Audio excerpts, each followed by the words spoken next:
Buenas noches, bienvenidos a Conversemos en Paz. Esta noche tenemos en el estudio a tres destacados periodistas y escritores con quienes vamos a hablar de temas de reconciliación, paz, comunicaciones, lo que viene hacia adelante en este proceso que estamos viviendo. Está conmigo Darío Villamizar, escritor y periodista. Bienvenido, Darío. Muchas gracias, encantado de estar aquí en tu programa. Bueno, muchísimas gracias de tenerte aquí. Está Ramón Jimeno, periodista, realizador de cine y televisión. ¿Está bien dicho de esa manera? Está muy bien dicho, Ricardo. Cuéntanos de tu última película. La última película se llama Todos se van. Es una película basada en un libro de una escritora cubana medio rechazada en Cuba, que es Wendy Guerra. Sí. El rechazado libro, no ella. Sí, ella es la bloguera. Ella es la bloguera. Sí. Muy crítica de lo que pasó en Cuba en los años 80, cuando hubo la gran crisis económica, y escribió un diario infantil primero, la primera parte, y luego a los 18 años cuando entra a la universidad, pero muy crítico con la ausencia de libertades de la revolución y con la dificultad de la sociedad de reconciliarse después de esas rupturas tan bravas que impuso Castro con las restricciones económicas que tenía. Entonces la película es una reflexión a partir de las heridas que se abrieron en los años 80 ¿Filmada en en Cuba o filmada en dónde? La filmamos en Colombia porque no les gustó mucho a los cubanos el tema, pero sí la estrenamos en Cuba. Bueno. Y fue una experiencia muy interesante porque permitió discutir con las autoridades cubanas.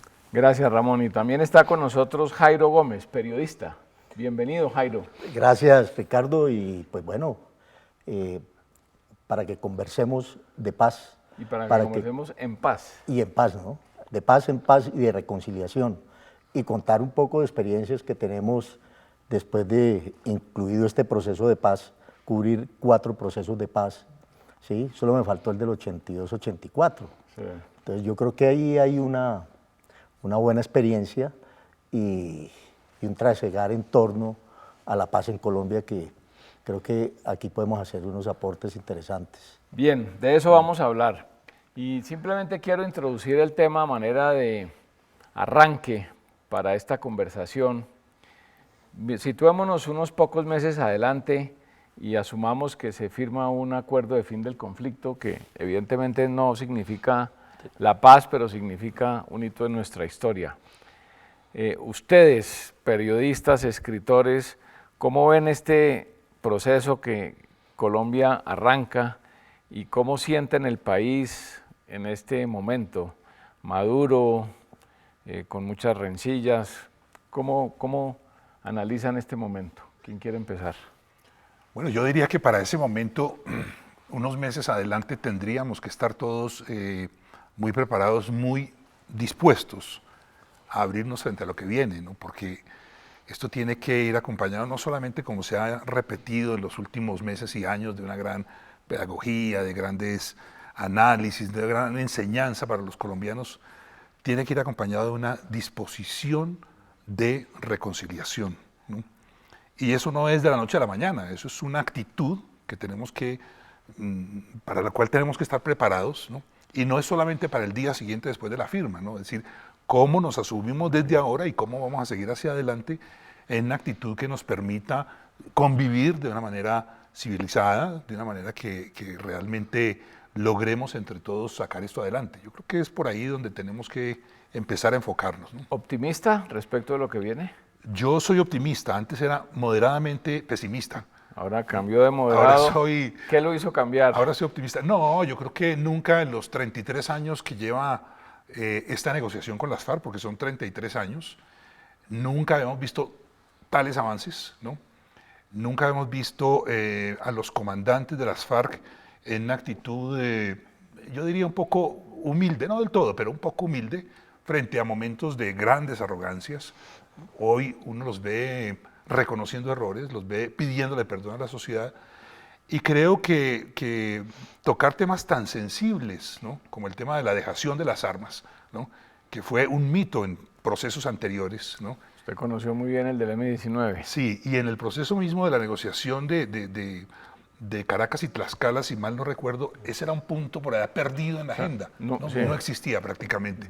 Entonces, cuando ya ellos empiezan a hablar de eso, cuando ya hay una decisión de dejar las armas, uno dice, esto va para adelante, ¿no? Y creo que hay muchos otros aspectos que se han venido dando en el transcurso de esta negociación que uno dice, hombre, eso es indicativo, ¿no? Eso de prohibir la compra de armas, prohibir el reclutamiento de menores de 17 años, prohibir la formación militar y darle más paso a la pedagogía de paz. Terminar el secuestro. ¿No? Terminar el secuestro, el tema del Importantísimo. desminado. ¿No? Es decir, ahí hay una serie de señales que a uno le indican esto va en serio, esto va en serio. Sí, pues Ricardo, a ver, yo creo que este proceso de paz se diferencia a los anteriores en algo muy puntual. Es decir, en Caracas, primero empezó Cravo Norte, estábamos incluso en plena Asamblea Constituyente.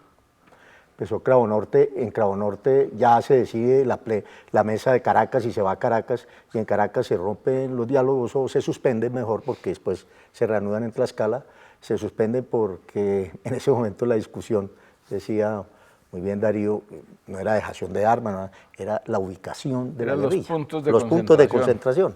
Y ellos llegaron con una propuesta que era prácticamente una sábana. Bueno, y al frente de esa negociación estaba nuestro querido y fascinado amigo Chucho Bejarano, Chucho claro. Chucho Que en paz Bejarano, descanse. sí, claro. Pero era en el paz consejero descanse. de seguridad. Sí, Era el consejero de paz. el consejero de paz, sí. Chucho Bejarano. Y se levantan de la mesa porque pues el gobierno considera, no, pues esto es un despropósito, ¿qué acuerdo puede haber?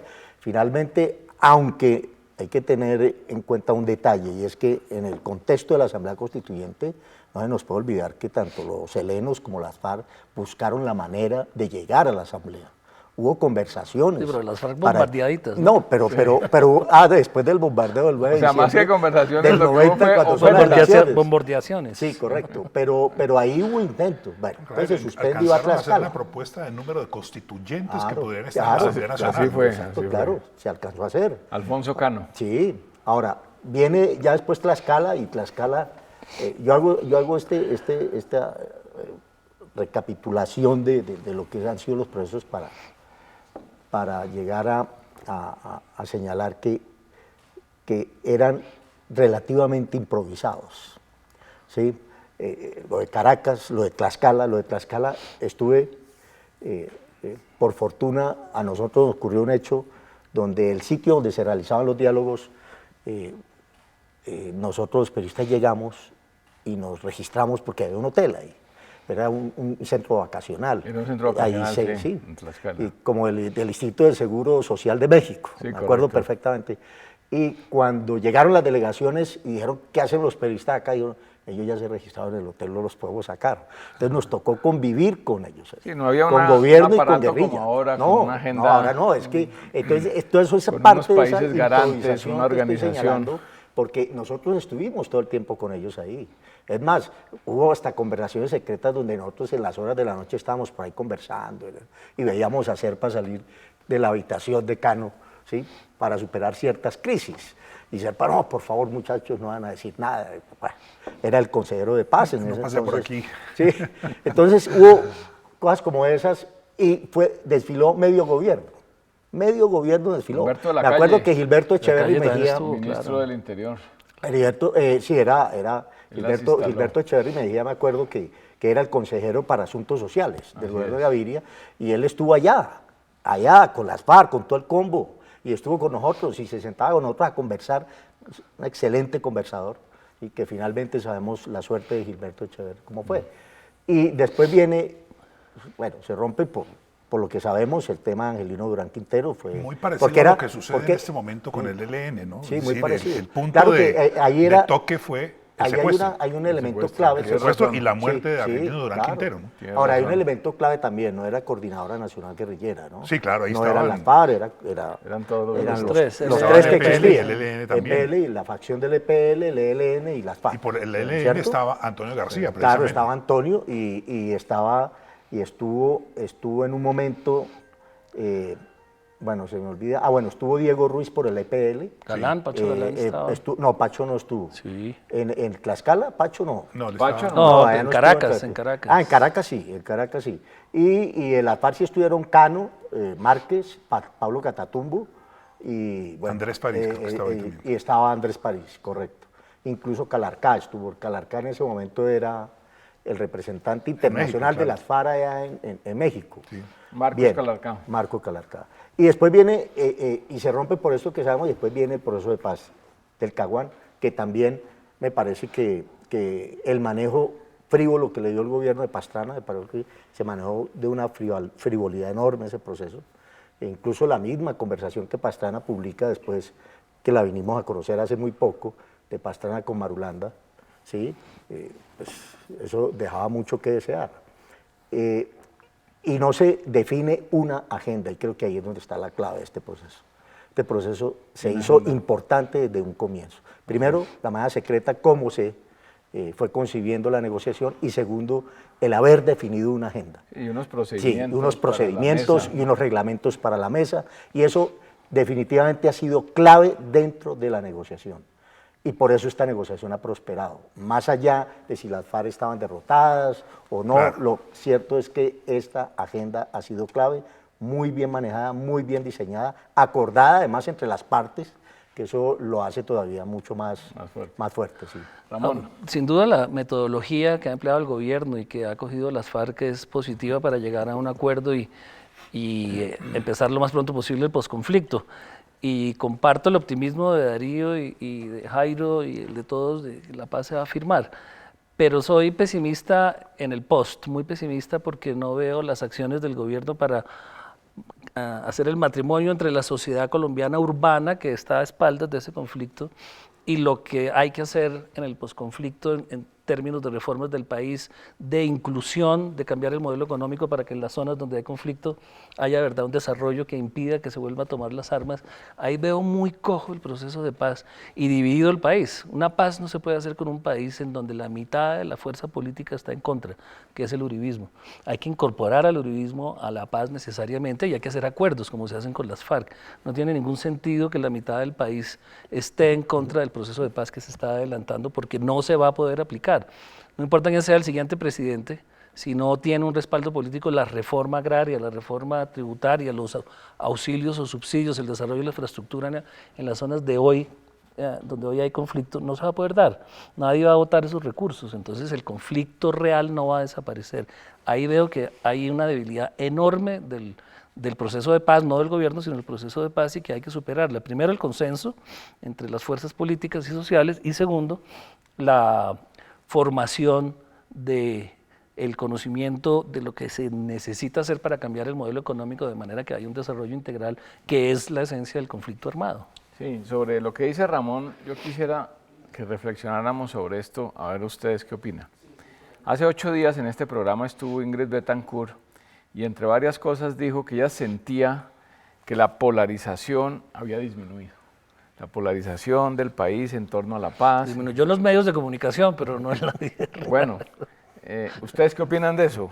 La polarización que tiene al país dividido entre amigos y enemigos o opositores y contradictores del proceso de paz, ¿qué tan fuerte es y qué tanto impacto va a tener una vez se firmen los acuerdos? Yo diría que expresiones de polarización sí han disminuido, es decir, uno ya no está permanentemente escuchando los discursos grandilocuentes de uno o de otro en contra del proceso, ¿no? Eso ha disminuido, ¿no? Pero, como decía Ramón, existe un altísimo porcentaje, ¿no? Y un sector político muy importante en este país que está en contra del proceso, ¿no? Que ha aceptado algunas cosas, ha cedido en algunas cosas, ¿no? Pero eso no significa que el día anterior o el día de la firma o al día siguiente vayan a estar de acuerdo con todo lo que viene hacia adelante, ¿no? Entonces ahí es donde yo creo que puede ser un poco complejo y peligroso también. Es decir, definitivamente es un sector que si hay plebiscito no se va a plegar al plebiscito o se va a oponer al plebiscito, ¿no?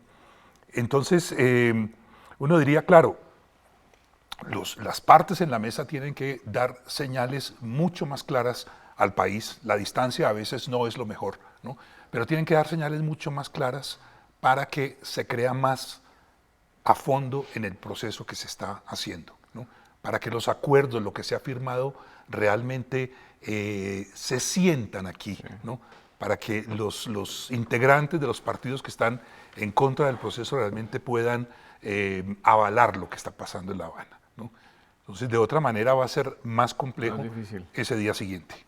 Sí, pero ¿qué va a hacer el frente que está en el Caguán, por ejemplo, en los llanos de Yarí? Se desmovilizan 1.500 hombres ahí. ¿Qué van a hacer? ¿Van a estar ahí encerrados, quietos, guardados? ¿Van a dedicarse a sembrar papa? ¿Van a ser ganaderos? ¿Van a participar en el Consejo de San Vicente del Caguán y los otros municipios? ¿Van a ayudar al desminado? ¿Van a ayudar al desminado? ¿Qué van a hacer? ¿Dónde está eso? ¿Y qué hacen los empresarios? ¿Qué hacen los ganaderos? ¿Qué hace la población civil? ¿Cómo se integra? Ahí no hay nada. Ahí hay muy poquito. Bueno, Ricardo en Reconciliación está haciendo un esfuerzo importante, pero la sociedad no sabe qué es lo que tiene que hacer y se va a encontrar con unos guerrilleros desarmados, sentados con el mismo poder simbólico que tenían cuando tenían las armas, poder real, en una mesa de negociación. Y ahí no hay educación para nada y eso puede ser un desastre. Ahí es donde soy realmente pesimista. Los esfuerzos que se están haciendo en la sociedad civil, digamos, en todo lo que sea más allá de las instituciones, más allá del Congreso, del gobierno, ¿esos esfuerzos en la sociedad para prepararnos del posconflicto son débiles? Muy débiles, casi que inexistentes, sobre todo porque creo que las sociedad instituciones, urbana... institucionalmente el país está muy débil. Si nos vamos a las encuestas y miramos, la gente no cree en el Congreso, la gente no cree en la justicia. Tenemos unos niveles de impunidad enormes. El problema no es la justicia transicional, el 96% de impunidad en este país. Entonces es una reforma a la justicia estructural lo que se necesita. Eso no lo va a resolver el proceso de paz. Hay una justicia tradicional exclusivamente para el proceso de paz, que yo diría que en ese aspecto, es decir, los niveles de polarización, volviendo a la pregunta anterior, a la reflexión que hacías, Ricardo, la polarización ha disminuido notablemente. Lo que creo es que si hablamos concretamente del uribismo, el uribismo no comparte es el sistema de justicia que se diseñó, que llamamos justicia transicional, para involucrar a estos señores a la sociedad civil y solucionar los problemas de los delitos que se han cometido durante este conflicto. Creo que ahí es donde está la gran oposición. No, la oposición va mucho más allá. Bueno, ellos no comparten lo de la justicia, pero porque consideran que es impunidad. Eso es una división muy grande. Una cosa es justicia, otra cosa es impunidad. El uribismo no está aceptando que aquí haya justicia, que el gobierno y los que acompañamos el proceso de paz sí reconocemos lo que se acordó en La Habana como un esfuerzo de innovar la justicia para la reconciliación. Uribe no acepta. Uribe lo que dice, ahí se está firmando la impunidad del secuestro, de los crímenes, de los atentados, y hay esa diferencia es la que hay que resolver. Pero claro, es lo que estoy diciendo, pero además porque es que si nos vamos a la historia inmediatamente pasada del país, nos damos cuenta que en Colombia en los últimos 50 años ha habido muchos procesos de justicia transicional. Es que no solamente tenemos que enfocarnos en esto, lo que hizo Uribe con los paramilitares fue justicia transicional. Es una manera de justicia transicional. No había reconocimiento de víctimas. Claro, existía desde hace mucho tiempo. Pero no había verdad. No había reparación. Y el tema de las víctimas, obviamente. La justicia transicional incluye verdad, reparación, no repetición. No repetición. Sí, claro. Y además, yo creo, y pueda que sea un poco demasiado optimista, pero si a años adelante, cuando miremos el proceso de las FARC, el conflicto con las FARC, con todo lo que va a pasar, la Comisión de la Verdad, la justicia transicional, quizás sea el momento de la historia de menos impunidad o de más verdad en nuestra historia de justicia. Así lo siento yo. Sin duda. Sí, indudablemente este ha sido el proceso que tiene más ingredientes relacionados con los derechos de las víctimas, ¿no? Es decir, la verdad, que es un elemento central y fundamental para cualquier víctima, ha estado presente y se han hecho muchísimos ejercicios. Es decir, no se está esperando al posacuerdo para empezar a hablar cosas. Ahora, todavía nos falta mucho, ¿no? Y faltan muchas otras verdades por decir, ¿no? Aquí hasta ahora yo pues no he escuchado, de pronto han dicho algo, pero yo no he escuchado a los grandes empresarios que estuvieron comprometidos con el paramilitarismo diciendo y hablando de esos temas. ¿Hasta dónde fueron ellos con esto, ¿no? Entonces nos falta mucho en eso y creo que las víctimas todavía están esperando esos grandes espacios de verdad. Así es. Hablemos un poco, digamos, al margen de los acuerdos y de toda esta discusión que es muy interesante, hablemos un poco de la reconciliación y el posconflicto. ¿Cómo desde el periodismo, cómo desde los escritores o desde el cine podemos participar, ayudar, confluir en ese proceso? ¿Cómo ustedes se están preparando, si es que cabe la expresión, para el posconflicto? ¿Cómo está preparando Ramón Jimeno para el posconflicto? No, por ejemplo, Tiene un documental tengo un documental listo para el Va a post. empezar uno. No, por ejemplo, no hay un conocimiento de esa sociedad urbana que está a espaldas del proceso de paz, Por ejemplo. de quiénes son los guerrilleros, de quién es Catatumbo, quién es París, quiénes son ellos. ¿Quiénes son? Me refiero a si juegan fútbol, si les gusta el Junior o el Real Madrid, qué cocinan, cómo son sus relaciones con la familia, qué piensan de la sociedad. O sea, la gente no los conoce. Y para que un proceso de paz de esto sea exitoso, la gente tiene que saber quién es el nuevo ciudadano que se va a incorporar a la vida civil. Entonces la literatura, el cine, los documentales ahí juegan un papel muy importante. Yo creo que hay que ser mucho más generoso de lo que ha sido la prensa colombiana institucional en darle espacio a la guerrilla. Por ejemplo, me pareció absurdo que la primera entrevista que da Timochenko se le dé a un canal como Telesur, no por ser Telesur, sino porque cómo no se le da a un canal colombiano, cómo no están encarnados los canales colombianos, porque se dirige a una audiencia mínima, que es la que tiene Telesur en Colombia, cuando es un momento más estelar que se pudiera tener para que ellos se presentaran ante el país. Eso es absurdo. No hay espacio en los medios de comunicación, ni Caracol, ni RCN, ni nadie les está abriendo los espacios para que hablen. Quieren venir a la Corte Constitucional a hablar y la mitad del país no quiere que venga. Tienen que hablar. Si no, entonces, ¿para qué se van a incorporar? En esas instancias del proceso. Y en ese sentido, nuestro aporte sí puede ser muy grande, que es abrirle los espacios, describir cómo son. Lo que hizo Darío con el libro de Bateman, contar lo que fue Bateman. Entonces uno, tarde porque ya está muerto, pero descubre quién es el personaje para la sociedad. Eso no se ha hecho y eso lo podemos hacer. Sí, yo creo que Sí, muy interesante. de mucho tiempo atrás, en los medios de comunicación siempre se cometió un error en el cubrimiento periodístico del conflicto armado, porque siempre se miró como una situación de orden público y no se le dio el manejo político que debería dársele al conflicto armado. Entonces se le dejó el cubrimiento periodístico a los periodistas que cubrían las fuerzas militares. Y entonces vivían y nos informábamos a través de los despachos oficiales, ¿cierto?, de las fuerzas militares que todos conocíamos en la radio concretamente, pero nunca se trabajó desde la perspectiva política al periodista como tal, para que entender que lo que nosotros teníamos ahí era un poco de bandidos ahí armados y que estaban en contra de las instituciones colombianas y democráticas, pues, y que no tenían ningún propósito político. Yo creo que ahí se cometió un error, y un error gravísimo, porque es que eso dentro del periodismo indudablemente ha hecho daño en la medida en que salas de redacción donde usted proponía cubrir la guerrilla y usted lo estigmatizaban.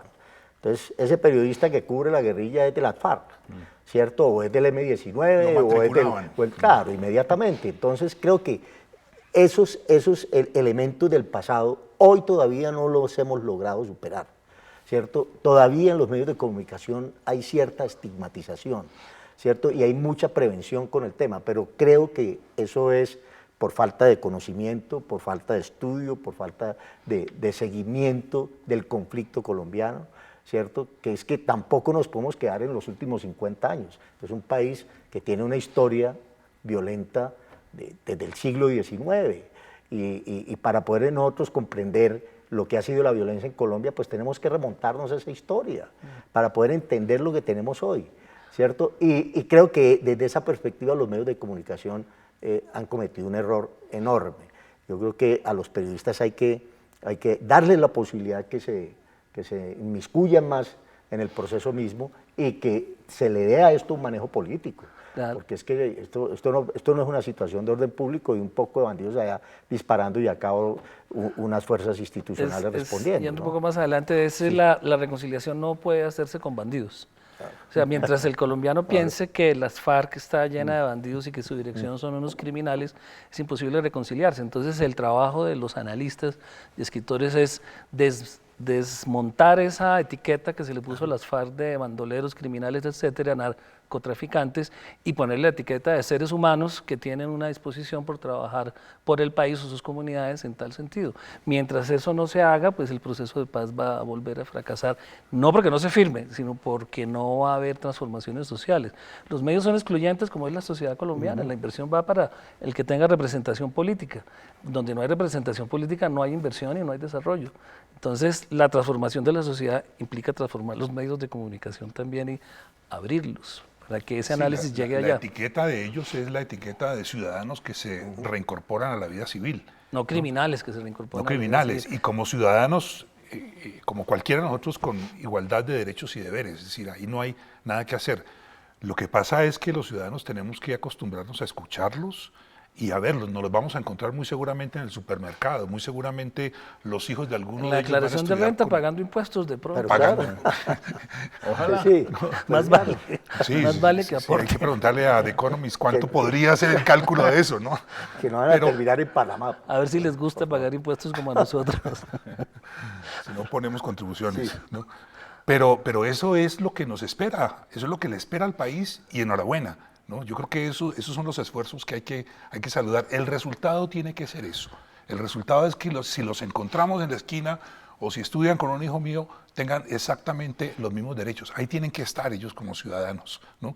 Para eso es que se hace este proceso, es que no se hace para otra cosa, no se hace para montársela cada que los encontremos, no se hace para perseguirlos de otras maneras y no se hace para estigmatizarlos tampoco, Claro. ¿no? El proceso es para que convivamos como ciudadanos, de otra manera, pues nos vamos a ver en problemas. Pero ¿cómo se hace cuando le secuestraron los papás a un empresario colombiano y los matan cuando los van a rescatar? ¿Cómo se hace para reconciliar a esas dos víctimas, al Bueno, guerrillero y al... Ya ha ocurrido. Yo me acuerdo ahora, por ejemplo, la declaración que hizo la señora Turbay, la sobreviviente de la familia Turbay. Constanza. ¿Del Huila? Sí, Constanza De Caquetá. Turbay. De Caquetá, perdón. Caquetá, sí, Caquetá. Incluso fue dentro del grupo de Fue el víctimas primer grupo, Claro, que claro. estuvo en La Habana Ya fue, claro. y habían matado a su padre. toda su familia. a Toda la su hermano, familia. Y a su Toda la mamá. familia. Y ella públicamente Sí, claro. habló del perdón. Bueno, Alan Jara salió, duró que 8 o 9 años secuestrado, también perdonó. ¿Cómo? ¿Y pero cuántos hay que no han perdonado? ¿Y cuál fue el ejercicio que hizo Constanza Turbay para perdonar, para replicar ese modelo? un Porque hay ejercicio otros que no personal. van a perdonar. Claro, eso fue una decisión Yo creo que, personal. dentro de la metodología de la negociación en La Habana, y yo se lo dije a ambas delegaciones allá en La Habana, tanto a la FARC como al gobierno, se lo dije a Sergio Jaramillo y a Humberto de la Calle, se los dije, le dije, y a la gente de la FARC. Y a mí me pareció un error que no fueran públicas las audiencias con las víctimas, porque eso era una manera, como bien lo dice Ramón, cómo fue ese encuentro de ella con la gente de las FARC, de Constanza. Hubiera sido buenísimo haber tenido un testimonio en video y con audio y ella hablando. eso es pedagógico. Eso es pedagógico. creo eso es Sí, pedagógico. es pedagógico. Y creo que ahí como yo se los dije a ella, me parece que es una tontería que esto se haga secreto. Entonces, debe haberse hecho público y haber conocido, porque las cosas que le cuentan a uno allá, cuando estuvimos, pues tuve la fortuna de estar cubriendo el proceso de paz en La Habana, cuando salían las víctimas y uno ya posteriormente conversaba con ellas, obviamente le contaban a uno intimidades del asunto, de cómo fue, ¿cierto? Y Humberto de la Calle salir prácticamente llorando de la sala o provocándoles unas lágrimas a alguna gente de las FARC por unas intervenciones de las víctimas, que creo que eso en términos de pedagogía debió haber sido muy importante que el país lo hubiera visto, que Pero ese no se puede testimonio dejar a visual la- se viera. O sea, no puede ser espontáneo, Sí. porque puede haber gente que perdone espontáneamente, que Sí. encuentra la forma de realmente y de corazón y de cabeza perdonar. Así es. Pero tiene que aplicarse una metodología como la que tiene el padre Leonel Narváez en la Leonel Fundación de Narváez. Reconciliación, Sí, que es una metodología que sirve para uno, para el otro. No simplemente puede que yo Así perdone, es. puede que no. No, tiene que haber una metodología, tiene Sí. que enseñarse esa metodología como con cualquier enfermedad mental, para victimario o para víctima. O sea, una herida de guerra provoca una enfermedad emocional o mental, como uno la quiera llamar, y hay que curarla profesionalmente, no espontáneamente. Ahí hay que hacer un esfuerzo muy grande. Un esfuerzo. Bien, vamos a hacer una breve pausa. Estamos en Conversemos en Paz. Regresamos en un momento. Sigan con nosotros. Muchas gracias.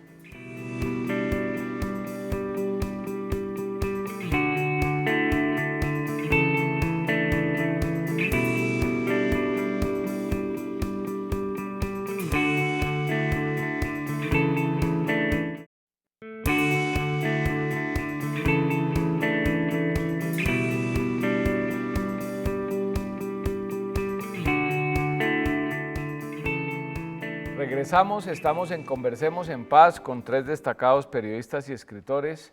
Darío Villamizar. Darío, la última edición de tu libro Jaime Bateman, Biografía de un Revolucionario, háblanos algo de esta obra. En este contexto que decía Ramón, ¿no?, de mostrar el ser humano que hay demostrar el ser humano y de un poco estarnos refrescando los colombianos sobre lo que ha sucedido en el país, ¿no? Yo creo que eso es importante y llamo la atención sobre eso porque va a tener que ser también una tarea que asumamos los que hemos estado vinculados a estos temas y los que hemos estado escribiendo y analizando sobre esto, y es presentarle a los ciudadanos, presentarle a los colombianos qué es lo que ha pasado con el conflicto en Colombia, por qué llegamos a esto, ¿no? Creo que es una pregunta que todavía Muy tenemos válida, que sí. respondernos permanentemente y enseñarle a las nuevas generaciones, ¿no? Claro. En el caso de Jaime Bateman, fundador y líder del M-19, muchos colombianos, los colombianos que tienen de 30 años para abajo, no tienen ni idea quién fue este personaje, ¿no? No Los de tienen más idea. de 50. Los de más de sabemos todos. 50 algo sabemos, ¿no? Pero es mostrar que realmente hubo personas aquí que no le apostaron a la guerra per se, ¿no? Claro. Que le apostaron fue mucho más a la búsqueda de la paz, ¿no? Mire, él fue el primer colombiano metido en los temas en la guerra de guerrillas que propuso una salida distinta a la guerra. Así y esto fue. fue en 1980, imagínate, fue pionero, primero que muchos otros dirigentes en América Latina, ¿no? El gran sancocho nacional. Sí, Proponía el Sancocho sancocho nacional. Sí. De esto Ramón sabe mucho porque una de las primeras entrevistas que se le hizo a Jaime Bateman la hizo Ramón De las últimas. De las últimas entrevistas. de las últimas, correcto. La ¿En hizo qué año Ramón murió Jaime Bateman? en Nicaragua. ¿Cómo? ¿En qué año murió? Él murió en 83. 83, en 83, 1983. en un vuelo supuestamente hacia Panamá. Sí. Sí, exactamente.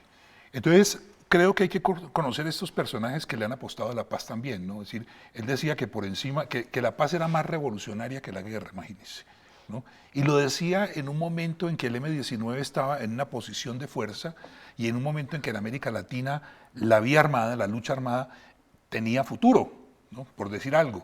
¿Por qué? Porque un año antes había triunfado la revolución nicaragüense. Así es. En ese momento, cuando él hace esa propuesta de negociación, en 1980, los salvadoreños estaban apostándole a la toma de San Salvador.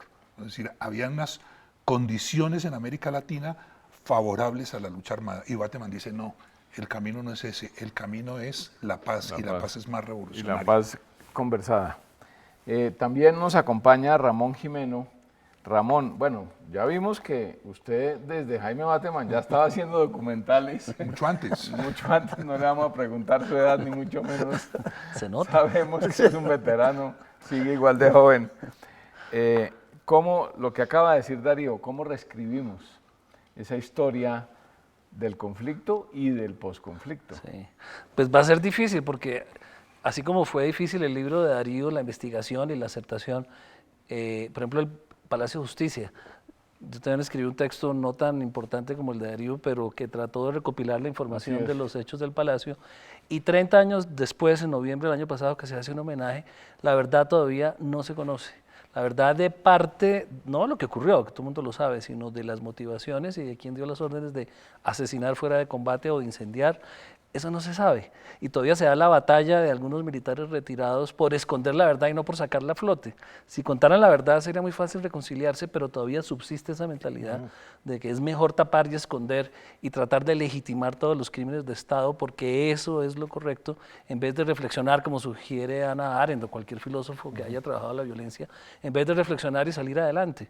30 años después todavía no sabemos qué fue lo que pasó en esa tragedia del Palacio de Justicia, entonces imaginemos lo que puede pasar con la cantidad de fracasos y heridas que se abrieron en esta guerra de las FARC contra parte de la sociedad.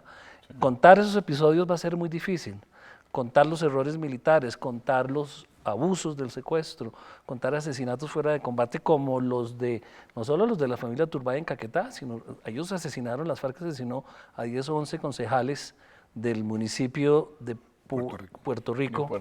¿Por qué asesinan a 11 concejales fuera? O sea, ¿qué ganan con eso? Explicar esos hechos por las dos partes. Por lo que veo, el interés tuyo es como las motivaciones, los hechos, las noticias, lo que está detrás. Claro, ¿qué está detrás? Porque ahí es donde está la raíz de la violencia.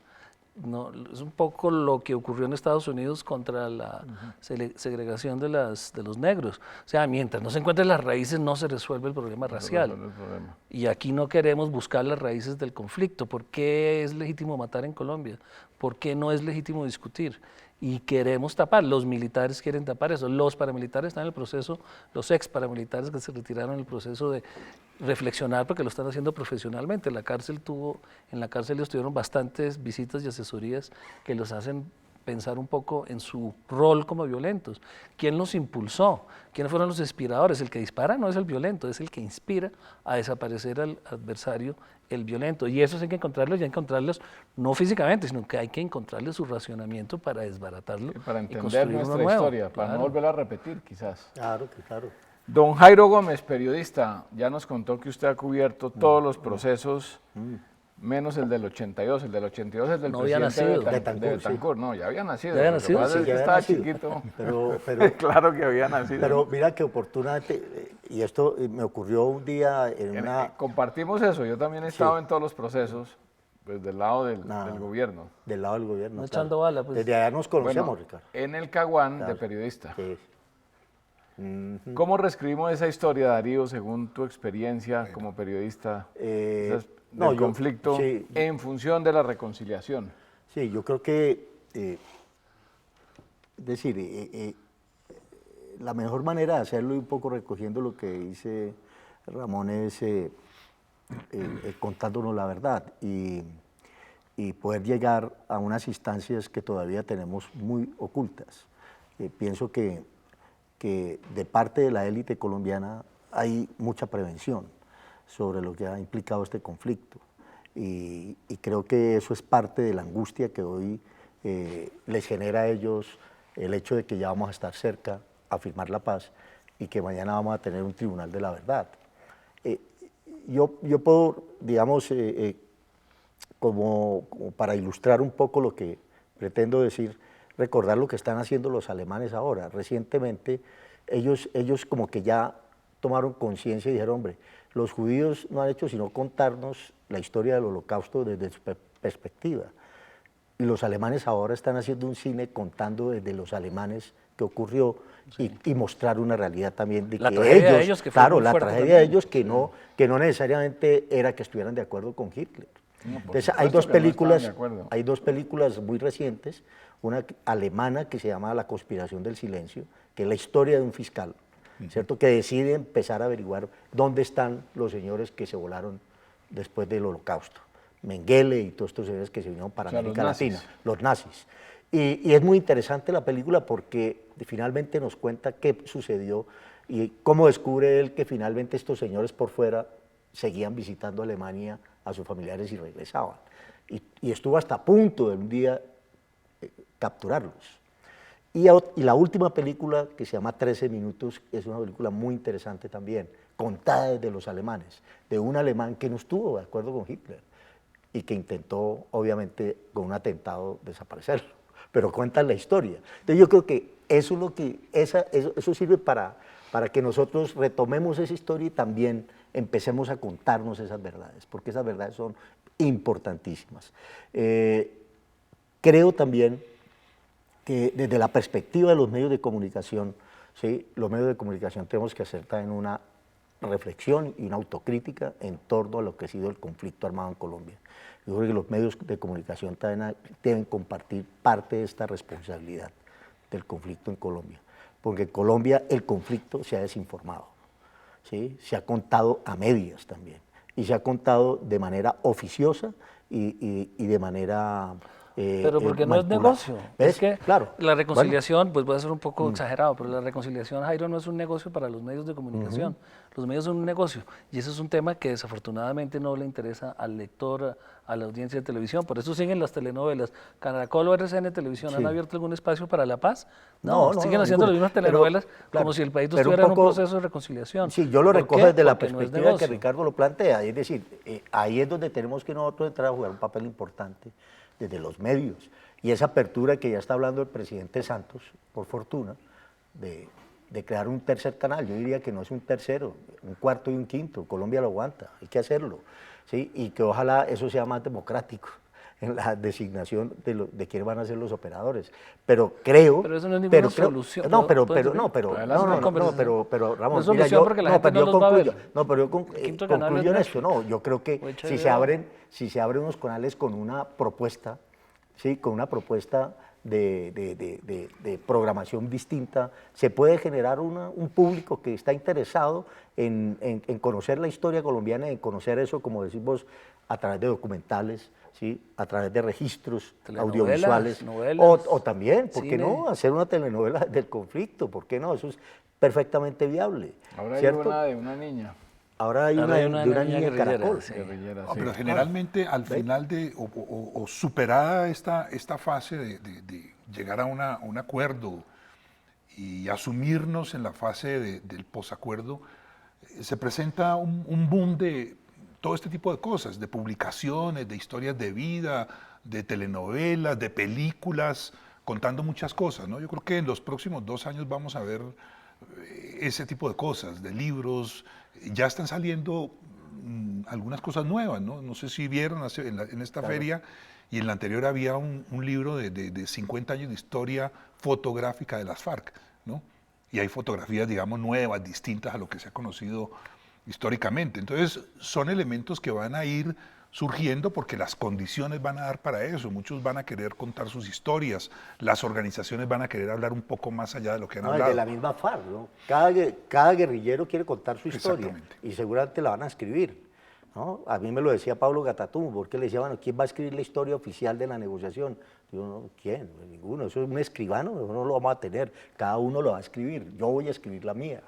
Pues, entonces yo creo que va a haber una producción editorial ahí muy interesante. Pero digamos que eso es en torno al testimonial y proceso. eso está muy Sí, bien. eso está bien. Pero escribir la historia para reflexionar y cambiar las bases de la estructura social colombiana es lo que no se ve, porque los testimonios van a ver todos, y es lo más fácil, y hay que hacerlo, y es lo primero. Pero luego, ¿quién reflexiona a partir de esos testimonios para reconstruir el tejido colombiano, el social? Ahí es donde hay un vacío de nuevo y ahí es donde el posconflicto puede fracasar. ¿Cómo se reconcilia uno? Porque, o sea, la gente que sigue a las FARC de una forma histórica, sin haber sido acompañantes de su causa armada, pues van a leer la historia de las FARC. Claro. La gente que sigue a las víctimas, pues va a leer la historia de las víctimas. Sí. Y el punto de encuentro, ¿quién lo va a amarrar?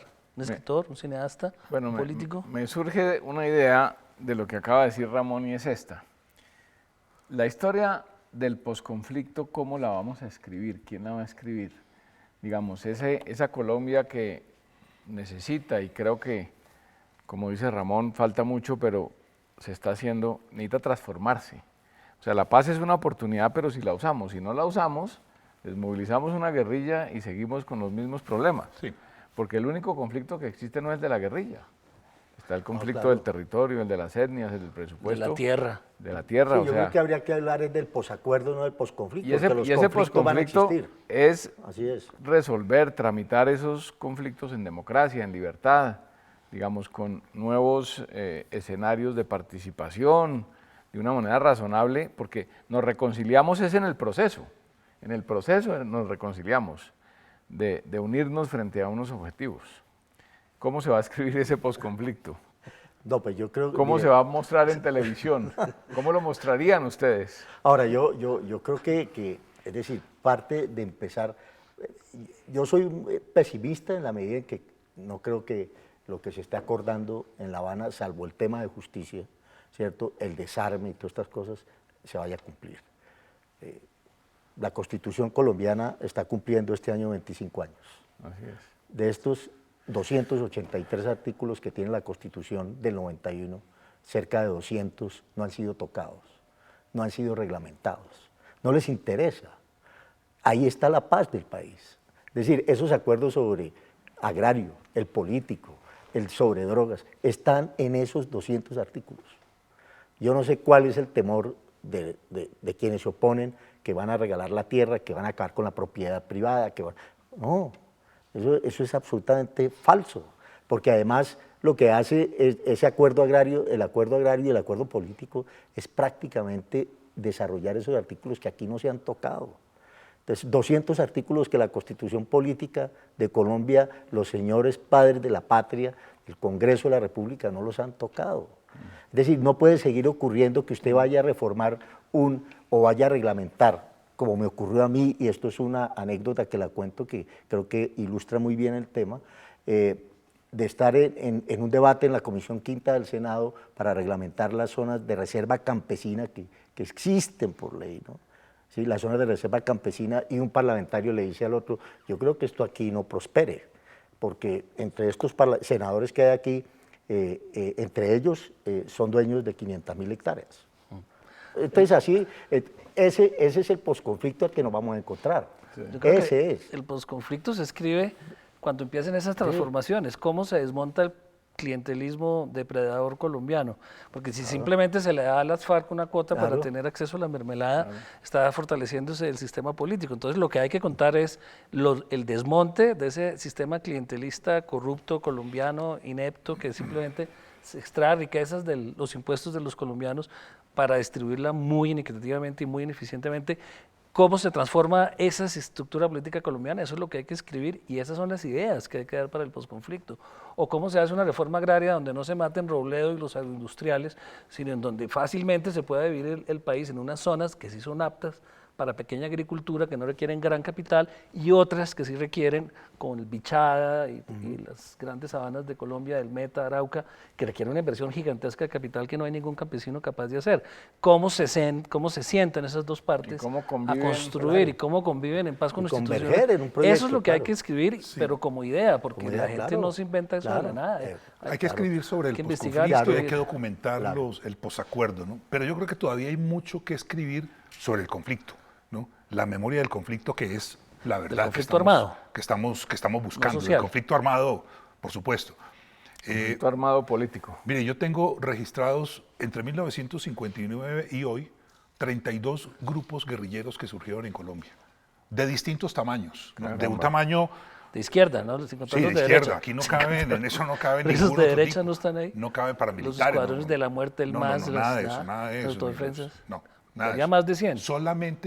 Solamente grupos que surgieron a partir de, motivados por un cambio en las estructuras económicas, O sea, del año sociales, 64. políticas, del año de 1959, digamos, 59. a la luz un poco de la Revolución Cubana, que tiene una gran influencia no solo en Colombia, sino en toda América Latina.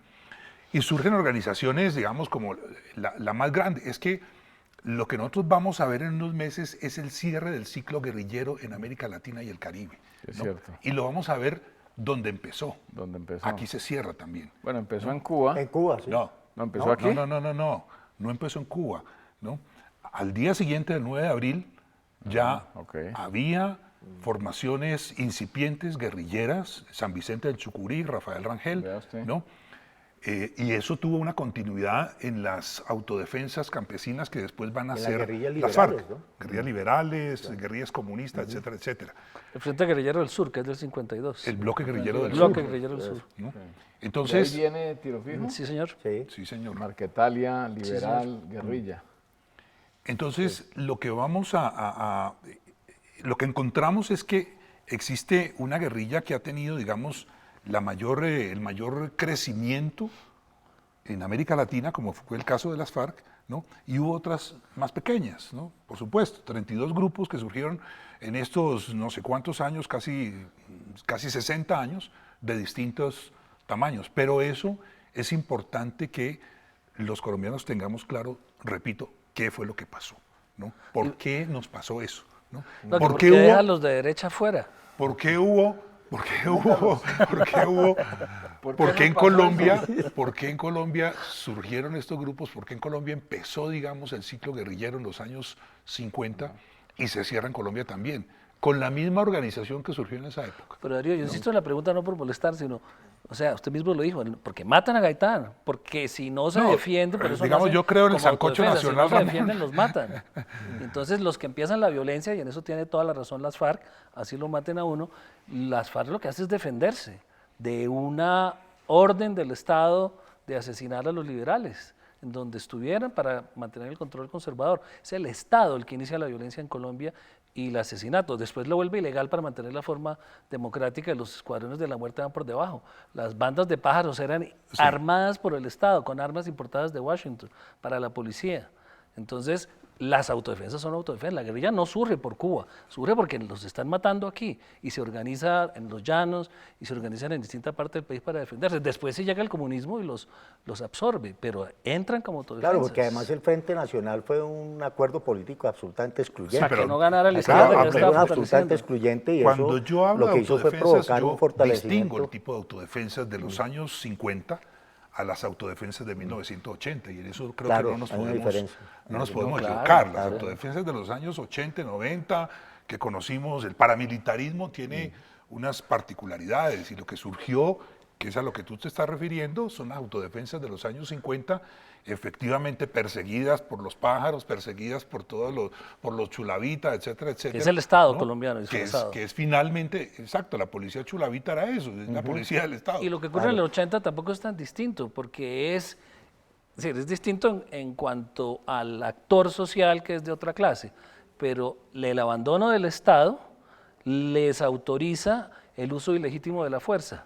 Entonces se vuelven unas autodefensas de derecha y de extrema derecha y muy asesinas ante la ausencia de Estado que los defienda. Pero ahí sí con habría el que visto rebuscar, bueno del rebuscar Estado. rebuscar mucho en esos 32.000 paramilitares Pero- que se desmovilizaron entre 2005 y 2007, cuáles eran los grupos que tenían esa conformación histórica. ¿Cuáles Pero fueron mira, los- Magdalena pero Medio. los del Magdalena Darío, Medio, en el- correcto. en Las el libro- motivaciones de muchísimos de los En demás el libro de, eran otras, en el completamente libro de distintas. María Teresa Ronderos, La guerra reciclada, yo creo que es un libro muy interesante y Pero creo con que muchos cualquier errores. periodista... Eso es otro punto. No, pero Una cantidad de historias pero sin tiene una confirmaciones. virtud del libro, Wow. que tiene mucha reportería y eso es interesante. Pero- Y creo que ahí María Teresa es un aporte muy, muy interesante, ¿sí? Que rompe con ese mito fundacional de los paramilitares. El cuento no es que sean producto de unas fuerzas del Estado, ¿verdad? Su origen es básicamente de narcotraficantes.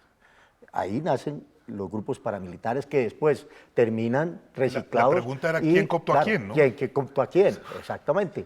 Y terminan ellos cooptando a quién, pues a la fuerza pública y venga para acá y armemos esto para combatir a estos señores. Sí, pero ese es interesante, ese origen de la década de los 80 finales y ya los 90 con estos grupos paramilitares. Ahora, no nos podemos olvidar que el MAS, Muerte de Secuestradores, su origen es concretamente Pablo Escobar y la familia Ochoa, ¿cierto? Es así de claro. Y el MAS Carlos después se Leder.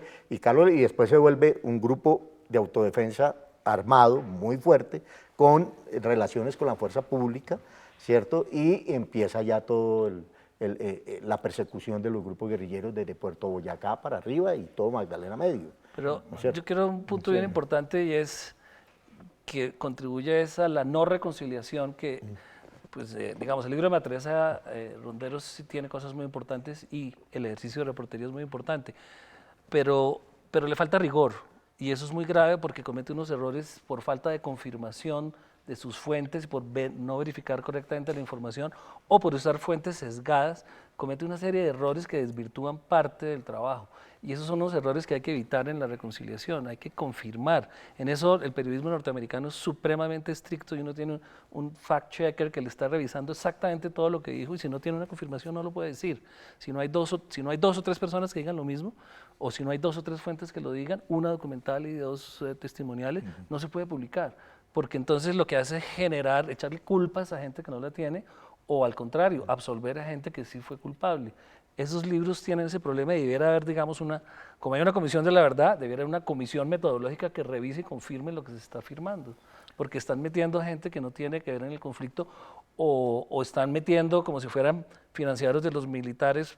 Les pongo un ejemplo en el caso del libro de María Teresa, a todos los palmeros, como si los palmeros de la costa fueran iguales a los palmeros del Magdalena Medio o los del sur del país en Nariño. A unos que apoyaron el paramilitarismo, otros no, hay unos pequeños, pero los ponen a todos en el mismo costal y esas acusaciones generan más conflicto. Bueno, cerremos el programa de esta manera y enfoquémonos un poco hacia la reconciliación, digamos una conversación muy, muy rica, muy profunda. ¿Con qué sueñan ustedes en la reconciliación? ¿Con qué sueña Darío? ¿Con qué sueña Ramón y Jairo en la reconciliación? ¿Qué sueños tienen para esa Colombia que esperamos reconciliada? Darío. No, yo sueño con que realmente los que abandonan la guerra tengan un espacio en la sociedad, ¿no? que seamos lo suficientemente generosos para acogerlos, ¿no? Aquí cabemos todos, aquí cabemos todos. Yo creo que soñaría con que en este programa algún día nos sentemos aquí bajo tu conducción y esté sentado ahí Iván Márquez o esté sentado aquí Antonio García y podamos conversar de estos temas y después no tengan que mandar por internet amenazas ni nada de eso. Yo creo que eso sería, digamos, un espacio y un sueño de reconciliación, este tipo de espacios como espacios de comprensión, de entendimiento. Ramón, ¿con qué sueña usted en la reconciliación? El principal resultado, sueño, sería una transformación política en la que uno pudiera decir qué maravilla de congresistas los que tiene Colombia, qué participación tan democrática, qué debates los que hay en el Congreso, qué legislación para resolver los problemas, o sea, una verdadera transformación política con fuerzas modernas, incorporando, por supuesto, a las FARC y a otros grupos de la sociedad que no han sido violentos y que están por fuera del movimiento político. Una sociedad realmente democrática en lo económico, que le dé oportunidades a la gente y crearle las oportunidades con inversión. Yo creo que ese tiene que ser el resultado principal del posconflicto. Pues yo me iría Don un Jairo poco Gómez. Ricardo, a ese texto que un día me encontré en una librería ahí en la calle, ahí en el Parque Santander, publicado por Jacobo Arenas, y decía La abeja negra, no la oveja negra. Y es un libro sobre... Editorial Abeja Negra. Sí, un texto donde revela Jacobo Arenas todo el intercambio epistolar que hace con Alberto Rojas Puyo durante el proceso. Secreta de las FARC, Sí, creo que se Correspondencia creo que sí. secreta de las FARC. Y yo me lo encontré, me costó 5.000 pesos, pero ese es un documento maravilloso. Y entonces en una de esas... Usted es muy preciso con el costo de los libros. Claro, no, es que pues estaba ahí. Y entonces, en una de esas cartas que le envía Alberto Rojas Puyo a Ese Jacobo era el Arenas, proceso de paz sí, de Belisario, de del Belisario, año no, 82, Belisario donde era la Betancur, comisión correcto. donde Rojas Puyo hacía parte. Así es. En un consejo de ministros, el presidente Betancur dijo que no, cómo entender que estos tipos que están allá disparando desde la montaña lo hagan porque las leyes no se cumplen. Si todo lo que ellos reclaman está en las leyes. En las leyes. Sí. Entonces yo recojo ese ejemplo ¿Ese era- de hace 33, ¿Ese era el 34 argumento de años. Rojas Puyo? No, de Belisario. De Que Rojas Puyo se lo refiere a Jacobo Arenas. Ah. Y le dice, eso dijo el presidente Betancur. Digo, no es posible que estos señores estén disparando allá y reclamando algo que está en las leyes. Entonces yo partiría de ahí. Yo creo que lo importante de este posconflicto y sueño con eso es que se cumplan las Esos leyes. artículos de la Constitución. Esos artículos de la Constitución que los desarrollen para volver este país más democrático, más incluyente, donde ya no te maten por pensar distinto, donde te den la posibilidad de oportunidades, ¿cierto? Pero que esto no se siga concentrando, porque creo que si no damos ese paso, ¿sí? Vamos a reeditar un posconflicto o una situación de violencia que puede ser peor que esta que estamos terminando. Bueno, muchas gracias a Darío Villamizar, Muchas gracias, Ricardo. a Ramón Jimeno, Ricardo, a Jairo Gómez. Estuvimos hablando de temas fundamentales para la coyuntura, para la paz, para la reconciliación. Buenas noches.